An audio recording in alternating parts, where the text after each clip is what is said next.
Hi there. I'm so glad you're here. Here's what you'll gain by listening to the very last second of this conversation with Erica Meltzer, a national reporter for Chalkbeat. Through my conversation with Erica, you'll learn why Title VI of the Civil Rights Act has become a political battleground as the Trump administration attempts to reinterpret its meaning to eliminate diversity, equity, and inclusion initiatives in schools. You'll learn about how recent legal injunctions have temporarily halted the Trump administration's attempt to force schools to sign compliance agreements, how school districts across the political spectrum are struggling to navigate unclear guidance about what constitutes discrimination, and about research that shows that diversity initiatives like having Black teachers in classrooms significantly improves outcomes for Black students. Stay with us. I'm so happy to have you join our conversation. This is Solutions Coaching and Teaching Strategies, the podcast that extends education beyond the classroom. A show that offers educators and caregivers strategies to try right away and ensure every student receives the inspiration and support they need to thrive. I am Olivia Wall, and I am happy to welcome Erica Meltzer to the podcast today. Let me tell you a little bit about Erica. Erica Meltzer is a national editor at Chalkbeat, where she covers education policy and politics. Erica was a founding editor of the local news site Denverite, and before that, she covered everything from housing and energy policy to crime and courts for newspapers in 3 states. Erica also served in the Peace Corps in Paraguay. Erica, I am thrilled to have you on the podcast.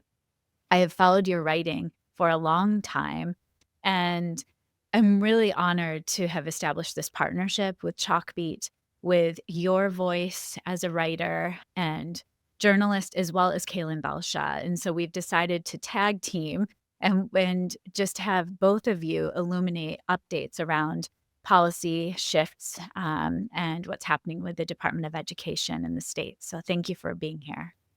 I'm really happy to be here and to talk about these important issues. Yeah, they sure are important, and they're ever changing.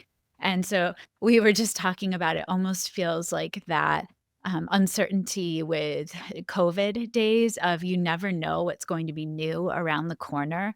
So we are actually recording this conversation on Friday, the 25th at the last hour before it will release on Monday, which is an unusually quick turnaround.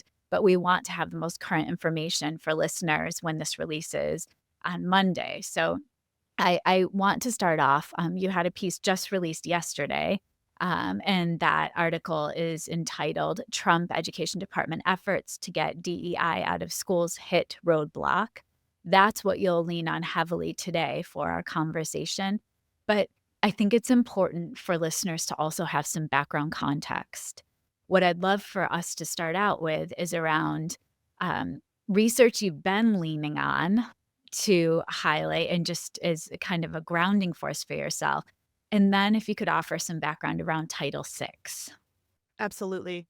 I was thinking about this research question specifically in light of Title VI and this conversation around diversity. And there's a whole body of research about the impact of having Black teachers in the classroom, especially on the outcomes of Black students. And having even one Black educator in elementary school increases the chances that a Black student will graduate from high school and enroll in college.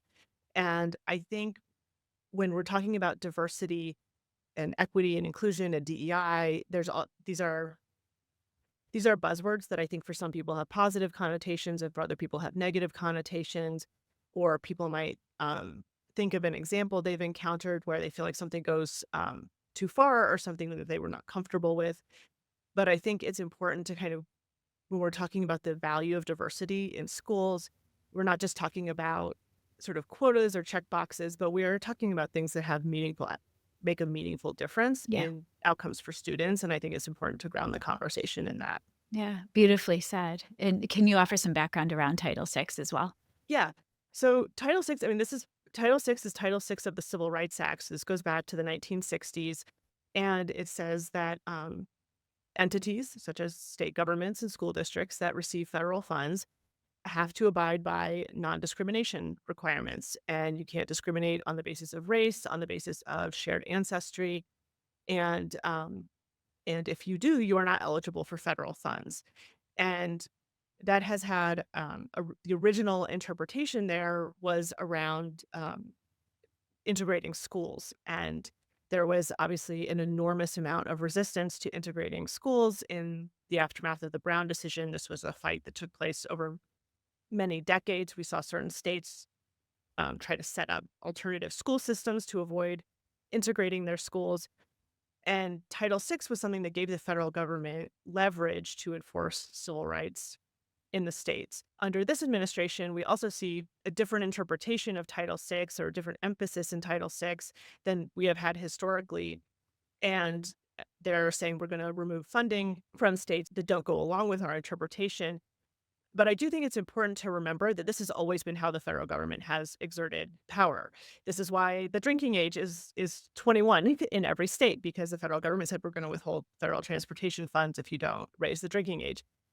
What is unusual is that typically it's not seen as a real threat. I think it's basically been since the 60s that it has not been a real threat. It basically doesn't Okay. happen because the consequences are so significant.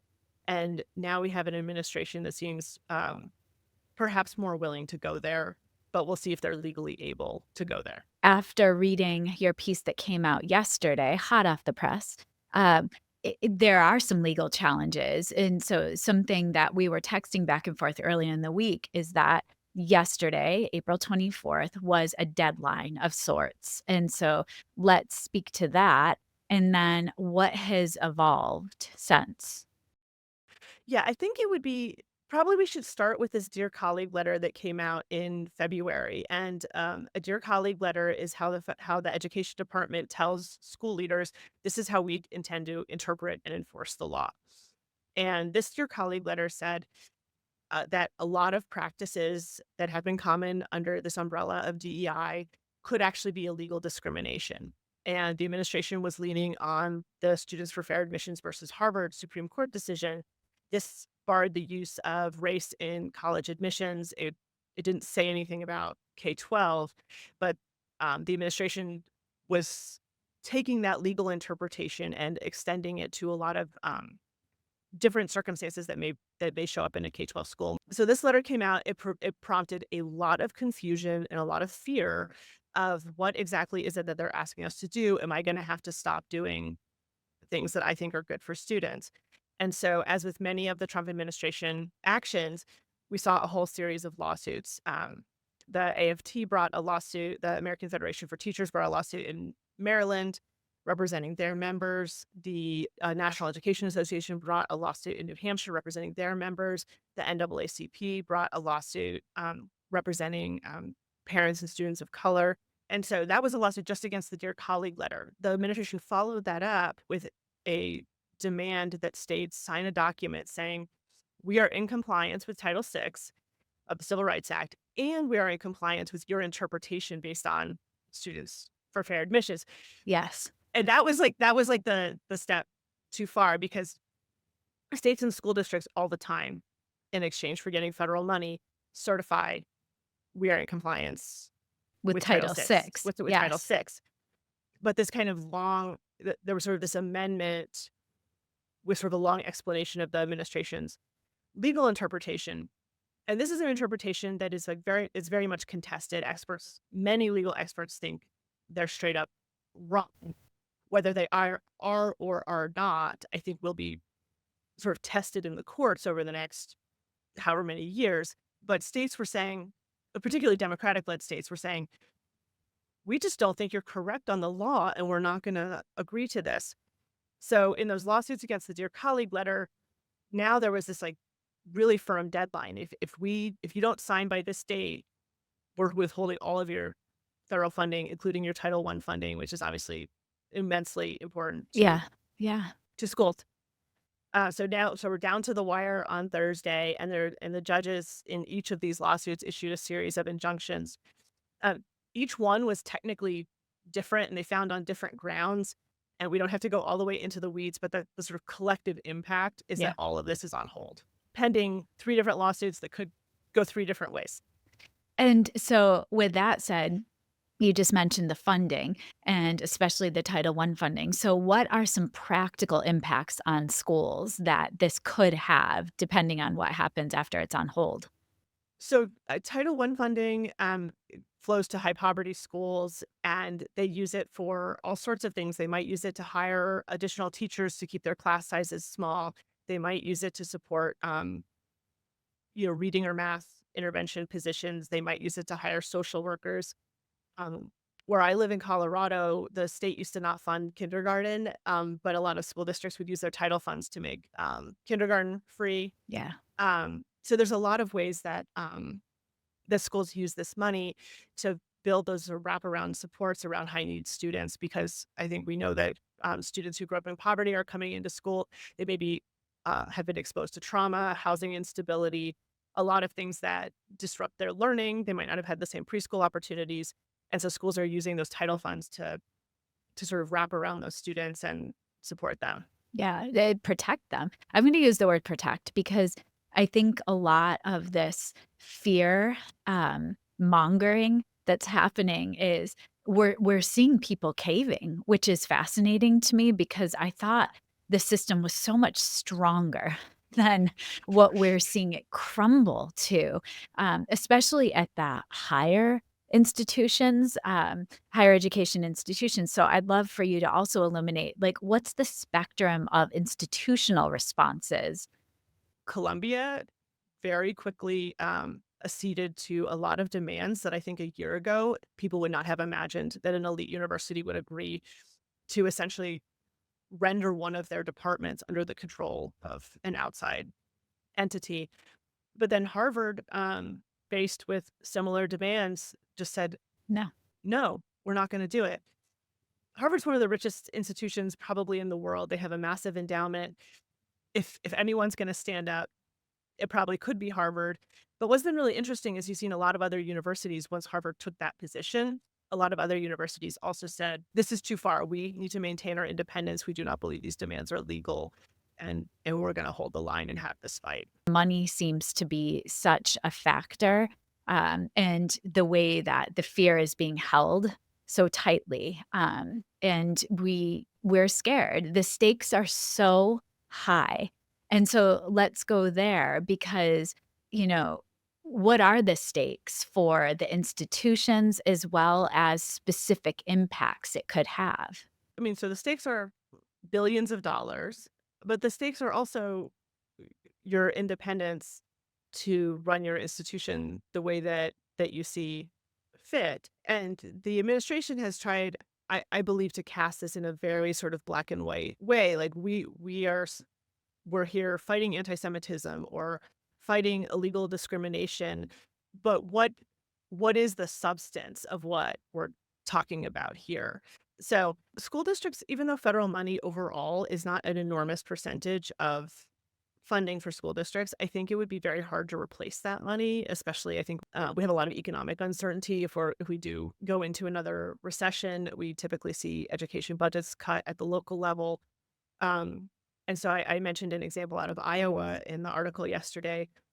This is a district that serves a lot of students of color for years and years. They've participated in this African American read-in, and this is not a reading event only for Black students. It is an event to read Black authors. And the school district pulled their students out, and they were just scared. They said we can't afford to lose our federal funding, and we just don't know where the line is. Yeah.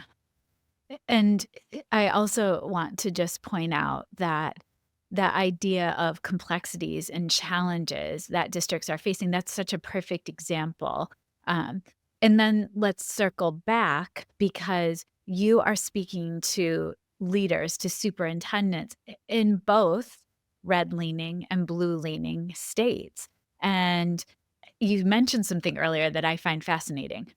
Every state for a very long time has had to sign off that they are complying with Title VI. That is not something new. No. It is this shift in interpretation that is being the push. And so what are conversations you're having on both sides in that bipartisan lens around compliance and the complexities that follow? So I think in So, for example, so Indiana is in our Chalkbeat network, and this is a red state that has gotten more conservative in recent years. There, the governor had his own anti-DEI executive order, and he saw this as just sort of one more step. Of course, we're going to comply with this because I think that we've had things in our schools that we should not have had in our schools that did cross the line into giving too much preference to one group instead of creating a safe school environment for everyone. Now we just had a story from last night that they had a state law that required school districts to offer electives in ethnic studies and different types of history. And apparently, what the Republican lawmaker said is that the federal Department of Education is telling the state you have to get rid of that law. This is to offer an elective. At the same time, that the federal government's own guidance said there's no problem teaching African American history or Asian American history. Like there's like if you're just talking about history, of course that's not discriminatory. That's sort of on like a red state side where the state government is intending to comply, and you see like what actually does it mean to comply. Yeah. And then in blue states or in states that I think are just maybe more skeptical of this requirement, they just feel like the law is on their side. And I think something that's important to say, we have not solved the problem of anti-Black racism or anti-Latino racism. Like, I think that these orders are as if we are mostly in a colorblind society, except for now white students are being disadvantaged because maybe they aren't eligible for this scholarship. And perhaps it is now true, perhaps under the Supreme Court decision, we actually can't have scholarships that are race specific. Like that could be, but it's not like we've solved the problem No.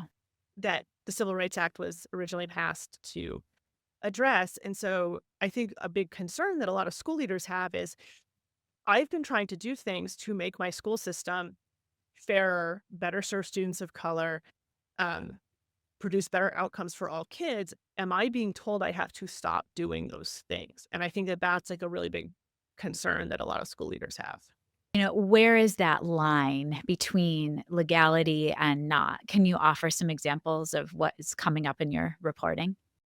So some of the examples that we've seen in recent years and that many legal experts agree are in fact an implication of this Supreme Court decision is that you cannot have programs that are exclusively for people of one race. So, for example, um, Los Angeles had a Black student success plan that was attempting to remediate a lot of longstanding problems in the district.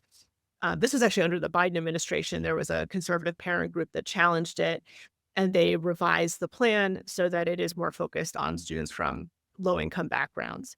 A lot of high schools and universities might have affinity groups like a Future Black Engineers Club or a Latino Culture Club. These kinds of clubs are legal, but they probably under the law now, they cannot be exclusive to people from that group. Okay. And I think when these groups get closed, it's not necessarily out of a desire to be racist or discriminatory. It might be because people who are in the club have had certain experiences with people who came in with not the right intentions or were disrupting the sort of the culture of that group. But I think going forward, solutions might look like having sort of a code of conduct or things that people sort of agree to abide by Okay. for being a member of that group instead of saying this group is only for Black students or this group is only for Asian American students. When we're talking about things that are sponsored by schools or sponsored by universities, um, we can't actually have things that are exclusive to one race. It's really hard to sort of draw a legal line that would make that okay. And I think we do, and I think there have been examples like that, and those might be some of the things that the administration is trying to address. Alright. Well, and I think it is important to have that perspective, and also with that said, that there is a reason that groups have come to want to be recognized with these affinity groups. So, if we go back to DEI, that idea of inclusion and helping everyone feel seen and heard, I think that's the intent of a lot of that work. So, thanks for that Yes. example. It's fascinating to me to also think about that need for crystal clear guidance. And we cannot continue to move forward if there's this just complete abyss of not understanding what is being asked of us. So, what are you seeing legally moving forward or with guidance coming down the pike, even like next week? What do you predict may happen? Yeah, I think it's something like 2/3 of teachers report, self-censoring what they say in the classroom around potentially contentious issues, and one of the reasons they cite is that if a parent they're scared of parents, and they're not sure that their administration would back them up if they got a complaint, even if it was just 1 or 2 parents, and I think principals in turn are not sure that their administration would back them up, and so I do think we see this sort of cascade. So in terms of the guidance, when the Dear Colleague letter first came out, a lot of people worried about the most extreme potential interpretations. The administration came out with this FAQ, this guidance, and they tried to say everyone's being ridiculous. We're just saying don't discriminate. Of course, you can teach Mm. history. This is easy for me to say because I'm not a classroom teacher. I hope that classroom teachers and principals and district administration do take them at their word. I hope that we do continue to teach accurate American history. But if you talk about, for example, something like asking students to reflect on how their own how their racial or ethnic background might have influenced their perspectives, under the guidance that exists, I think that that's potentially problematic, or Yeah. asking people to think about concepts like structural racism or implicit bias or privilege. I think talking about those sorts of things could potentially run afoul of how this administration is thinking about this issue. And I think the guidance that has come out to date has been very unclear. I I honestly would be surprised if the administration further clarifies, because I don't think they want to go and give these exact examples of like this line versus Yeah. that line. There is a legitimate reason for that, which is that any civil rights investigation is fact specific. Um, that's a legitimate thing to say. But I also think sort of every American, every educator, every principal, they might draw their own line somewhere Yeah. different, and I don't think they wanna tell people exactly where the line is, because I think their line is actually, like, pretty far in one direction, but if they articulated that, it might be easier for people to have sort of Contest. a debate on the merits, Yeah. right? Yeah. But as if you leave this kind of uncertainty, there's a lot of pressure to sort of comply in advance and get yourself on the what you think and imagine is the right side Yeah. of the Well, I line. I can't thank you enough for your reporting, for your voice, and the way that you gather multiple perspectives, multiple voices. Kaylin does the exact same thing. It's so helpful for me as a coach, as an educator, to be able to say, okay, this is where people are landing on this issue. And you also offer such voluminous research and links embedded within your stories that's also grounding. I look forward to our next update. And again, this will be coming out very soon. We're turning it around quickly. And just thank you for being a voice for educators and most importantly for children, all children, so that they feel seen and heard in this world of just trying to learn and and grow as good humans. So thank you so much, Erica. Thank you for having me. Yeah, take care. Schoolutions Coaching and Teaching Strategies is created, produced, and edited by me, Olivia Wall. Thank you to my older son, Benjamin, who created the music playing in the background. You can follow and listen to Schoolutions wherever you get your podcasts, or subscribe to never miss an episode and watch on YouTube. Thank you to my guest, Erica Meltzer, for sharing an update about the status of Title VI in the Department of Education. Now, I'd love to hear from you. Send me an email at schoolutionspodcast@gmail.com Let me know what resonated most from my conversation with Erica. And tune in every Monday for the best research-backed coaching and teaching strategies you can apply right away to better the lives of the children in your care. Stay tuned for my bonus episodes every Friday, where I'll reflect and share connections to what I learned from the guests that week. See you then.